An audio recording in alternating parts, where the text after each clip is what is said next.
Hello बच्चों, चलिए प्रश्न पढ़ते हैं। प्रश्न दिया है कि जल अपचायक तथा ऑक्सीकारक दोनों की भांति कार्य कर सकता है। तो सबसे पहले बात करें अगर इस प्रश्न में मुख्य अवधारणा की, तो देखो क्या होगी मुख्य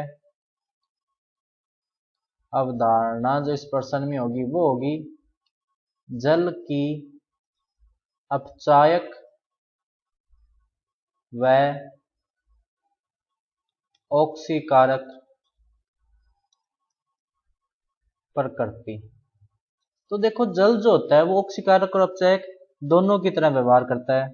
जैसे अगर अपने जल की अभिक्रिया फ्लोरीन से करवाते हैं तो ये HF प्लस ऑक्सीजन का निर्माण करती है इस तरह से। अब यहाँ पर अगर देखें तो फ्लोरीन का यहाँ पर ऑक्सीकरण क्या था 0, यहाँ पर आके क्या हो गया -1, यानी फ्लोरीन का अपचयन हो रहा है। और अपचयन कर कौन रहा है? जल। इसका मतलब यहाँ पर जल क्या है?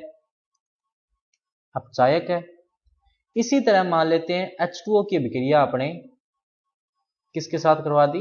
लिथियम धातु के साथ करवा दी, तो क्या बनेगा LiOH प्लस H2, यही बनेगा।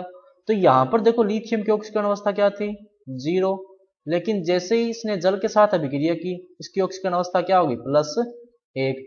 अब यहां पर लिथियम का क्या हो रहा है? ऑक्सीकरण कर कौन रहा है? H2O। इसका मतलब इस अभिक्रिया में ये क्या है? ऑक्सीकारक। क्या है? ऑक्सीकारक। तो इस तरह से अपने कह सकते हैं कि जल जो है वो अपचायक तथा ऑक्सीकारक दोनों की भांति व्यवहार करता है। इसका मतलब दिया गया कथन क्या है? सत्य है। तो बच्चों ये था आपका उत्तर। मैं आशा करता हूं आपको समझ में आया होगा। धन्यवाद।